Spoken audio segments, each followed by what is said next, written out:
दुर्जन का साथ नानी की कहानी। एक जंगल में एक चंदन का पेड़ था। एक तरफ बाकी सब पेड़ थे जो समूह में, झुंड में थे। वही यह चंदन का पेड़ था जो अकेला था। सालों तक इसी तरह से अकेले रहने की वजह से चंदन अपने अकेलेपन से परेशान हो चुका था। उसे भी अब विचार आते थे कि उसके साथ भी कोई खड़ा हो, या कम से कम उसका कोई दोस्त हो जिससे वो इतने बड़े जंगल में खुद को अकेला ना महसूस करें। एक दिन उसने अपने सामने कुछ अंतर पर खड़े पलाश के पेड़ से कहा, तुम तो दिखने में बहुत सुंदर हो। तुम्हारे कितने सुंदर फूल है। मुझे पता है तुम्हारे कई सारे मित्र होंगे, लेकिन अगर तुम चाहो तो मैं भी तुम्हारा मित्र बनना चाहता हूँ। पलाश का पेड़ मुस्कुराया और बोला, हाँ हाँ, क्यों नहीं। बल्कि मुझे तुम्हें मित्र बनाकर खुशी होगी, क्योंकि तुम ज्यादा सुंदर ना सही, लेकिन तुम्हारी खुशबू इस पूरे जंगल को महकाती है। तुम्हारी वजह से हमारे आसपास की हवा खुशनुमा रहती है और हमारा दिन अच्छा गुजरता है। पलाश की मीठी मीठी बातें सुनकर चंदन के पेड़ को बहुत अच्छा लगा। उसे लगा कि आखिरकार वह अब अकेला नहीं रहेगा और पलाश उसका सच्चा मित्र बन पाएगा।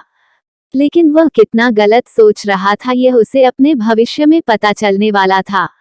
एक दिन एक लकड़हारा पलाश के पेड़ की छाया में आराम कर रहा था। लकड़हारा काफी चिंता में दिखाई दे रहा था।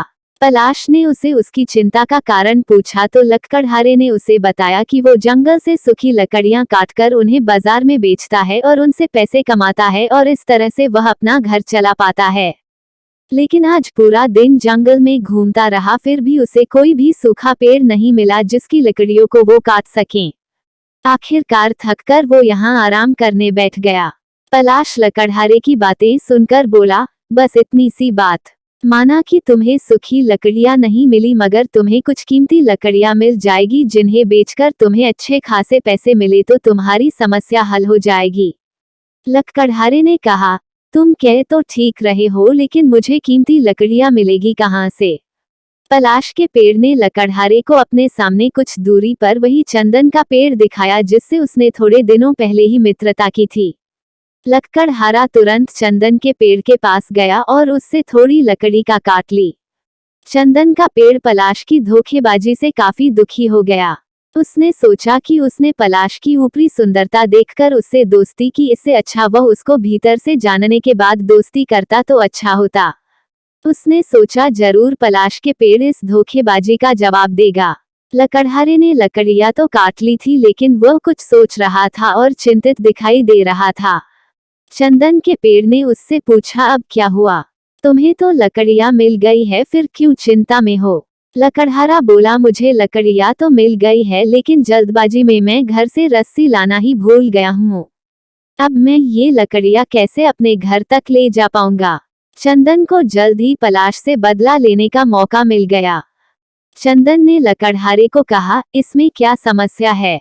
तुम वह जो सामने पलाश का पेड़ है उसकी जड़ें निकाल लो, वह जड़ें काफी अच्छी रस्सी की तरह मजबूत होती है।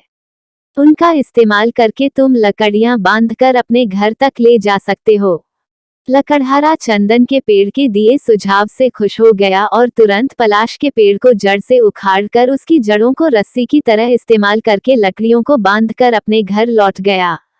पलाश का पेड़ जड़ से उखड़कर जब अपनी आखिरी सांसें गिन रहा था, तब चंदन के पेड़ ने उससे धोखेबाजी का कारण पूछा। तो उसने बताया कि वह चंदन की खुशबू से जलता था, क्योंकि उसके फूलों की खुशबू चंदन की खुशबू की वजह से दब जाती थी और सभी चंदन की खुशबू की तारीफ करते थे बजाय उसके फूलों की खुशबू की। उस दिन से चंदन के पेड़ ने तय किया कि वो किसी को भी अच्छी तरह से जाने बगैर कभी दोस्ती नहीं करेगा। उसे ये भी समझ में आ गया कि दुर्जन के साथ से अच्छा अकेला रहना ही होता है। तब से चंदन का पेड़ जंगल में अकेला ही रहता। यदि ये कहानी आपको पसंद आई हो तो अपने दोस्तों और अन्य लोगों के साथ शेयर जरूर करिएगा।